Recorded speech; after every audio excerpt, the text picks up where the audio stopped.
El aire en el minúsculo apartamento de Lavapiés era una sinfonía de aromas que luchaban por imponerse al olor a fritanga y curry que se colaba desde el patio de luces. Jengibre fresco, cilantro recién picado, el dulzor terroso del cacahuete tostado y el toque cítrico de la lima kafir danzaban alrededor de Salim Diallo, mientras él, con la concentración de un cirujano, deshuesaba un pollo de corral. Tenía 26 años, una piel oscura que absorbía la escasa luz de la bombilla y unos ojos que, a pesar del cansancio acumulado de 2 trabajos mal pagados, brillaban con una intensidad febril. En sus manos el cuchillo era una extensión de su alma, un instrumento con el que esculpía no solo alimentos, sino sueños. Alma mestiza. Ese era el nombre que acariciaba en su mente para el pequeño restaurante que anhelaba abrir. Un puente entre Dakar y Madrid, entre las recetas de su madre Aissatou y las técnicas que había absorbido con avidez en las ruidosas y caóticas cocinas por las que había pasado desde que era un adolescente. Recordaba la voz de su madre, un susurro cálido como el sol de Senegal. La comida es memoria, Salim. En cada plato que cocines, cuenta tu historia.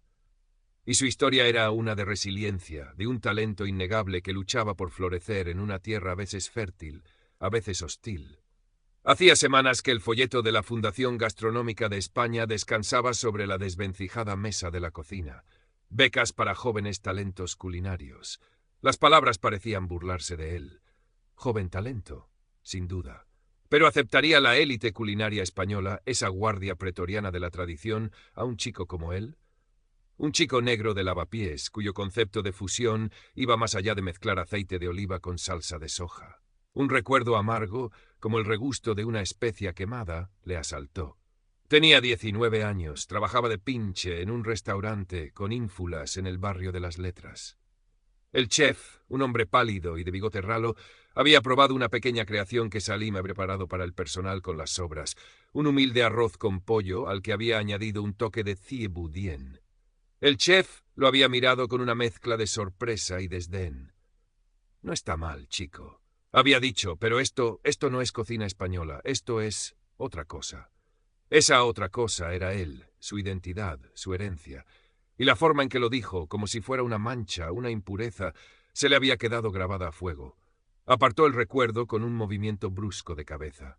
Su padre Ibrahima, un hombretón que había dejado su espalda en los andamios de media ciudad, siempre le decía: «La dignidad, Salim, es lo único que no pueden quitarte si tú no la entregas».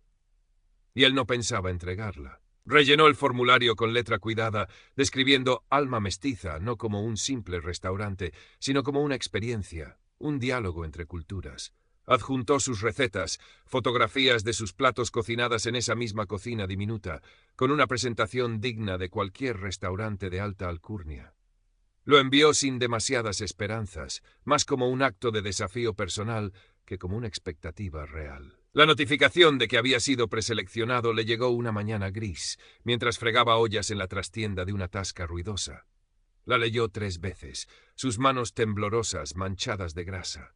Una risa incrédula se escapó de sus labios. Lo habían llamado. La sede de la Fundación Gastronómica de España ocupaba un palacete en el corazón del barrio de Salamanca. Al cruzar sus imponentes puertas de caoba, Salim sintió como si entrara en otro mundo. Mármol reluciente, techos artesonados, el susurro de conversaciones educadas y el tintineo de copas. El contraste con su lavapiés era brutal, casi violento. Se sintió observado, su sencilla camisa y sus vaqueros desentonando con los trajes caros y los vestidos de diseñador. En la sala de espera, otros aspirantes charlaban con estudiada indiferencia. La mayoría eran jóvenes, blancos, con ese aire de confianza que da el saberse parte del club. Salim se sentó en un rincón, repasando mentalmente su presentación. Entonces la vio. Doña Carmen Rivera. Su fotografía aparecía a menudo en las revistas de sociedad y en las críticas gastronómicas más influyentes. Una mujer de unos 70 años, cabello plateado recogido en un moño impecable, un traje de chaqueta de un beige intemporal y un collar de perlas que irradiaba una fría elegancia. Su mirada, azul acero, recorrió la sala con la autoridad de una reina inspeccionando sus dominios. Cuando sus ojos se posaron brevemente en Salim, él sintió un escalofrío. No había hostilidad abierta, solo una fugaz curiosidad, tan impersonal como si observara un mueble exótico y ligeramente fuera de lugar. Junto a ella un hombre más joven, de aspecto pulcro y algo afectado, Javier Soler, asentía a cada uno de sus comentarios. Salim lo reconoció de alguna revista, un crítico emergente conocido por su esnobismo y su habilidad para adular a las figuras consagradas. En un extremo de la sala más discreto estaba Mateo Vargas, un chef de renombre que había empezado desde abajo, con varios restaurantes exitosos y una estrella Michelin. Vargas era conocido por su talante justo y su apoyo a los nuevos talentos. Cuando sus ojos se cruzaron con los de Salim, éste creyó percibir una leve sonrisa de aliento. Fue un instante, pero a Salim le supo a un pequeño oasis en el desierto. La presentación teórica del proyecto fue la primera prueba de fuego. Salim, con la voz ligeramente temblorosa al principio, expuso su visión de alma mestiza. Habló de la riqueza de los sabores senegaleses, de la versatilidad de los productos españoles, de cómo la fusión podía crear algo nuevo y excitante sin traicionar ninguna de las dos tradiciones. Proyectó imágenes de sus platos, vibrantes y apetitosos. Doña Carmen Rivera lo escuchaba con una expresión impenetrable, sus dedos entrelazados sobre la mesa de caoba pulida. Cuando Salim terminó, ella fue la primera en hablar, su voz suave pero con un filo acerado. Una propuesta singular, señor Diallo, comenzó, arrastrando ligeramente la palabra singular, como si tuviera un doble significado. Muy colorida. ¿Pero qué cree usted realmente que el público madrileño, acostumbrado a la excelencia de nuestra gastronomía patria, está preparado para estas audacias? La tradición joven es un pilar que no conviene erosionar con experimentos exóticos. Salim sintió la sangre subirle al rostro, pero mantuvo la compostura. Con todos mis respetos, doña Carmen, no considero mi cocina un experimento, ni una erosión de nada. Es una celebración, un encuentro. La gastronomía española es rica precisamente por su capacidad de absorber e integrar influencias a lo largo de los siglos. Lo que propongo es un diálogo honesto entre dos culturas que tienen mucho que ofrecerse. Javier Soler carraspeó. ¿Pero no teme que esa fusión, como la llama, termine siendo simplemente confusión? A veces, querer abarcar demasiado lleva a no concretar nada. El comensal busca autenticidad, no un batiburrillo de sabores lejanos. La palabra batiburrillo resonó en la sala. Salim apretó los puños bajo la mesa. Mateo Vargas intervino entonces, su voz tranquila rompiendo la tensión. Salim, tu pasión es evidente. ¿Podrías hablarnos un poco más sobre la viabilidad económica? Un concepto tan personal, ¿cómo planeas hacerlo rentable en un mercado tan competitivo? La pregunta de Mateo, aunque directa, era constructiva. Le dio a Salim la oportunidad de hablar de su plan de negocio, de sus precios ajustados, de su idea de ofrecer menús de degustación accesibles para dar a conocer su cocina. Habló con cifras, con proyecciones, demostrando que no solo era un soñador, sino también un pragmático. Doña Carmen lo observaba, imperturbable. Cuando la ronda de preguntas terminó, Salim salió de la sala con una sensación agridulce. Había defendido su proyecto, pero las palabras de doña Carmen y Soler flotaban en el aire como un mal presagio. Las pruebas de cocina comenzaron la semana siguiente en las cocinas de última generación de la fundación. El ambiente era de una tensión casi palpable. Salim, con su uniforme blanco impoluto, se movía con una concentración metódica, intentando ignorar las miradas curiosas de los otros aspirantes y la presencia intimidante de los jurados, que observaban desde detrás de un cristal. Para la primera prueba, decidió preparar un yassa de pollo, un clásico senegalés, pero utilizando un pollo de corral de pajés y añadiendo un crujiente de piel de pollo con pimentón de la Vera y unas esferificaciones de limón que explotaban en la boca, un guiño a la cocina molecular que tanto le fascinaba. Quería mostrar respeto por la tradición, pero también su capacidad de innovar. Doña Carmen probó el plato con parsimonia. Tomó un pequeño bocado, lo paladeó con los ojos cerrados durante un instante que a Salim le pareció una eternidad, y luego depositó los cubiertos con un gesto delicado. «El pollo está correctamente cocinado, señor Diallo», dijo su voz neutra. «La marinada es intensa, quizás un tanto rústica para un paladar refinado. Y las esferas», pronunció la palabra con una leve inflexión de burla, un añadido curioso, aunque no estoy segura de que aporte demasiado al conjunto. En la cocina, a veces, menos es más. Salim sintió tragando rústica. La palabra era una daga sutil. Javier Soler, como un eco, añadió: «Sí, un poco directo, potente.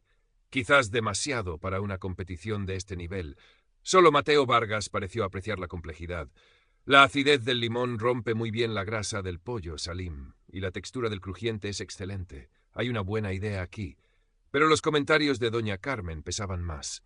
Salim vio cómo anotaba algo en su libreta con un pequeño gesto de desaprobación. La jornada continuó con otros platos, otras críticas veladas. Salim se esforzaba por mantener la concentración, pero una semilla de duda comenzaba a germinar en su interior. ¿Y si tenían razón? ¿Y si su cocina era demasiado él? El segundo día de pruebas prácticas estuvo marcado por un incidente que heló la sangre a Salim. Estaba preparando su plato estrella para la prueba de cocina regional innovadora. Una paella de marisco donde el arroz bomba se cocinaba en un caldo de bisap, flor de hibisco, y zumbala, semillas de nere, fermentadas, coronada con gambas de Huelva y un aire de coco y jengibre. Estaba preparando su plato estrella para la prueba de cocina regional innovadora, una paella de marisco donde el arroz bomba se cocinaba en un caldo de bisap, flor de hibisco, y zumbala, semillas de nere. Un plato que representaba su alma mestiza.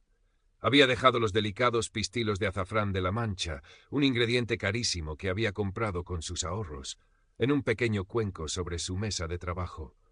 Se giró un momento para controlar el sofrito y al volverse el cuenco no estaba. Buscó frenéticamente, el pánico creciendo en su pecho. ¿Se había caído? ¿Lo había movido sin darse cuenta? Preguntó a los ayudantes de cocina, a los otros concursantes. Nadie había visto nada. El tiempo corría. Sin azafrán, el color y una capa fundamental del sabor de su paella se perderían. Doña Carmen, que lo observaba todo desde su posición elevada, comentó con una frialdad cortante. «Parece que tenemos un problema de organización, señor Diallo. Un buen chef debe ser previsor y tener sus mise en place bajo control absoluto». Salim sintió la humillación como un golpe físico. Sabía que había dejado el azafrán allí. ¿Un descuido imperdonable? ¿O algo más? Recordó la mirada aviesa de uno de los concursantes, un joven chef de una conocida familia de restauradores madrileños que lo había estado observando con hostilidad. Desesperado tuvo que improvisar, usando una pizca de cúrcuma que encontró, consciente de que no era lo mismo. El plato final, aunque visualmente atractivo, carecía de esa profundidad dorada y ese aroma inconfundible. Doña Carmen apenas lo probó. Una lástima, señor Diallo, se percibe una carencia, un plato que prometía mucho y se queda a medio camino. La consistencia es clave en la alta cocina. Esa noche, Salim regresó a su apartamento de lavapiés con el ánimo por los suelos. La duda se había convertido en una bestia que le roía por dentro. Se sentó en la oscuridad, la silueta de los edificios recortándose contra un cielo contaminado. ¿Para qué seguir? Estaba claro que no encajaba, que su cocina, su ser, era un elemento discordante en esa sinfonía de tradición y elitismo. La imagen del cuenco de azafrán vacío volvía una y otra vez. No podía quitarse de la cabeza que aquello no había sido un simple descuido. Cogió el teléfono, tentado de llamar a la fundación y retirarse. Fue entonces cuando sonó. Era Mateo Vargas. «Salim, soy Mateo. Solo quería decirte que no te vengas abajo. Lo de hoy ha sido mala suerte, o lo que sea. Pero sé lo que vi en tu primer plato y sé el talento que tienes. Esta profesión es dura, a veces injusta, pero los que tienen verdadera alma no pueden rendirse. Mañana es la prueba de creatividad, sorpréndelos. Cocina desde el corazón, como solo tú sabes hacerlo. Olvídate de doña Carmen, olvídate de todo. Solo tú y tus fogones». Las palabras de Mateo, sencillas y directas, fueron como un bálsamo. Alguien creía en él. Alguien había visto más allá del color de su piel, de su origen humilde, de los accidentes sospechosos. Colgó el teléfono con una nueva determinación. No se rendiría. Si iba a caer, lo haría luchando, siendo fiel a sí mismo. La prueba final era de creatividad libre, la España del futuro. Salim decidió arriesgarlo todo. Presentaría un plato que era la quinta esencia de alma mestiza. Un mafe, estofado de cacahuete senegalés, deconstruido, utilizando cordero lechal segoviano en cocción a baja temperatura, una crema suave de cacahuete con un toque de ñora y comino, falsas rocas de boniato asado y un aire de aceite de baobab, servido sobre una tierra de aceitunas negras de Aragón. Un plato que contaba una historia de viajes, de encuentros, de raíces profundas y ramas que se extendían hacia el cielo. Mientras cocinaba, se sintió libre. No pensaba en el jurado, ni en la beca, solo en los sabores, los aromas, las texturas. En sus manos los ingredientes se transformaban, dialogaban, creaban algo nuevo y hermoso. Era su respuesta, su manifiesto. Cuando llegó el momento de presentar el plato, caminó hacia la mesa del jurado, con la cabeza alta. Colocó el plato ante doña Carmen, cuyos labios se curvaron en una sonrisa casi imperceptible, una sonrisa que a Salim le pareció más una mueca de condescendencia que de agrado. «Señor Diallo», dijo ella, antes incluso de probarlo, «otra creación. Sorprendente». «¿Y qué historia nos cuenta este plato?» Salim la miró directamente a los ojos. Su voz esta vez sonó clara y firme, sin rastro de temblor. «Este plato, doña Carmen, cuenta la historia de una España que ya está aquí. Una España que se enriquece con cada cultura que la habita. Cuenta la historia de mis padres, que vinieron de Senegal buscando un futuro mejor y trajeron consigo los sabores de su tierra. Cuenta mi historia la de un madrileño de Lavapiés que ama el cordero segoviano tanto como el thieboudienne de su madre. Esto no es solo comida, es identidad, es el futuro. Y es delicioso». Hubo un silencio denso en la sala. Mateo Vargas sonreía abiertamente. Javier Soler parecía incómodo, alternando la mirada entre Salim y doña Carmen. Doña Carmen tomó sus cubiertos, probó el cordero, luego la crema de cacahuete, después una roca de boniato. Masticó lentamente, su expresión indescifrable. Finalmente dejó los cubiertos. «Interesante, señor Diallo», fue todo lo que dijo. Pero Salim notó o quiso notar un levísimo matiz de algo que no era desdén en su voz. Quizás, solo quizás, una pizca de desconcierto.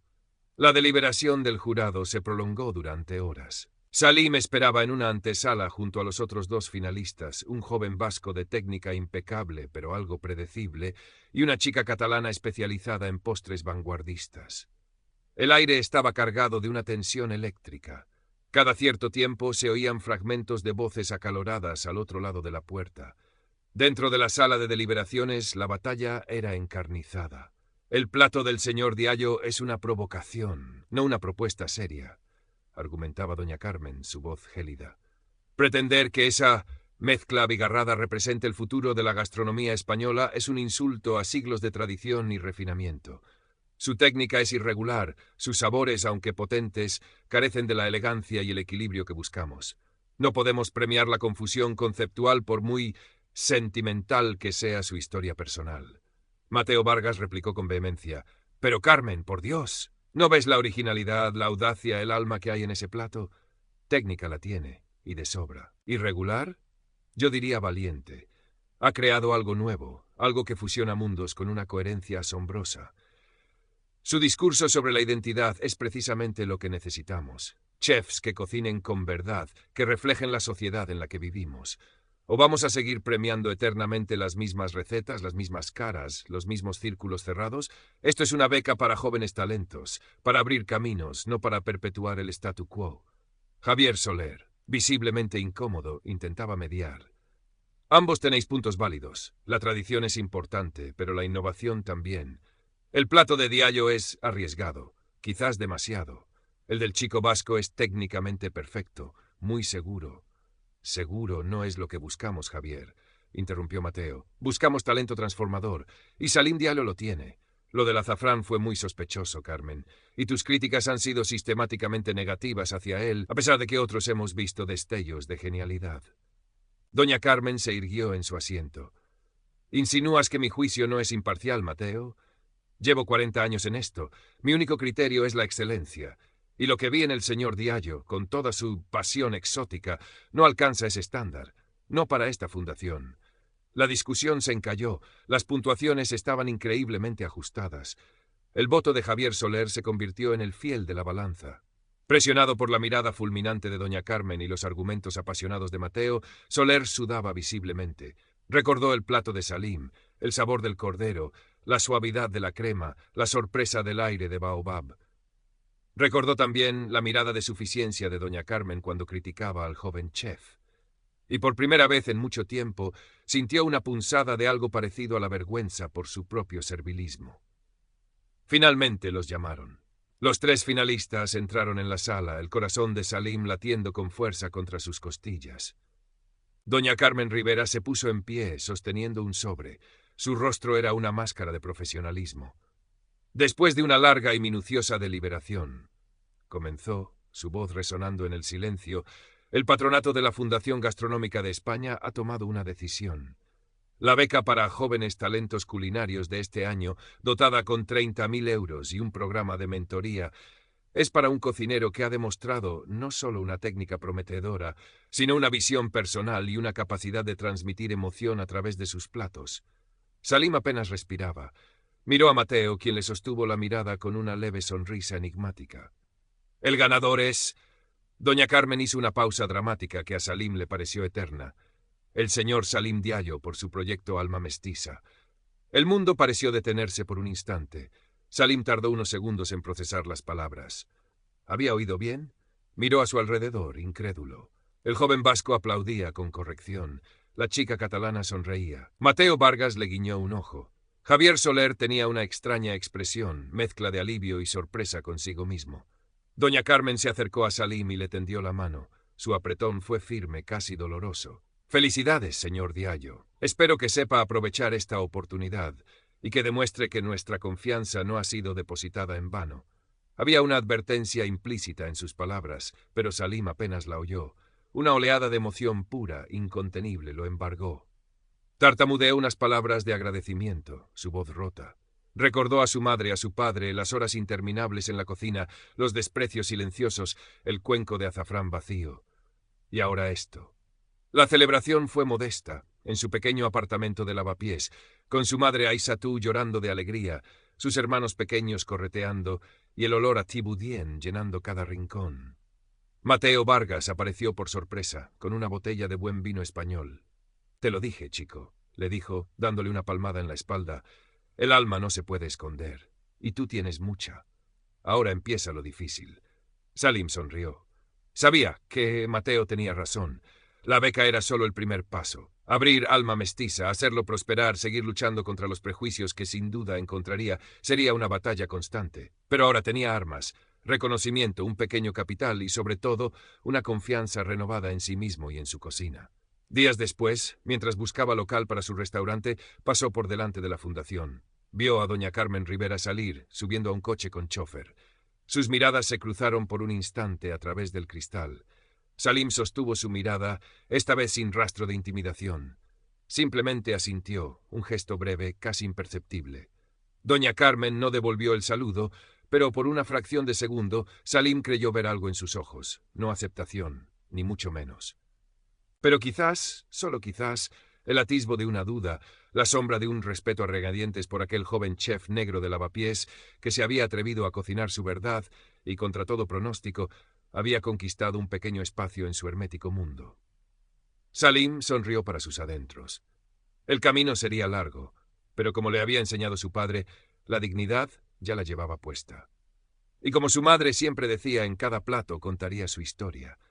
Una historia que, ahora lo sabía con certeza, merecía ser contada. Una historia que, como su cocina, era un puente entre mundos, una celebración de la vida en toda su riqueza mestiza.